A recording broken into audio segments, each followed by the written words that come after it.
Bollywood actor Salman Khan પર જીવનું જોખમ છે તે નક્કી છે. આ વાતનો વધુ એકવાર રવિવારે પુરાવો મળ્યો હતો. સલમાન ખાનના ઘર બહાર વહેલી સવારે ફાયરિંગ થતાં ચકચાર મચી ગઈ હતી. સલમાનના ઘર બહાર કોણે ફાયરિંગ કર્યું તે વ્યક્તિનું નામ સામે આવ્યું છે. આ વ્યક્તિએ પોસ્ટ લખીને ફાયરિંગની જવાબદારી લીધી છે.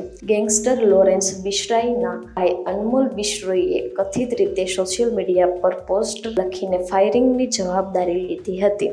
અનમોલે સલમાન ખાનને ધમકી આપતા કહ્યું કે આ માત્ર ટ્રેલર છે, આગલી વખતે ઘરની બહાર ગોળીઓ નહીં લાગે. અનમોલે ફેસબુક પોસ્ટમાં કથિત રીતે લખ્યું છે કે ઓમ જય શ્રી રામ, જય ગુરુજી, જય ગુરુ દયાનંદ સરસ્વતી, જય ભારત. અમે શાંતિ ઈચ્છીએ છીએ. જો જુલમ સામેનો ચુકાદો યુદ્ધ દ્વારા આવે છે તો પછી યુદ્ધ યોગ્ય છે.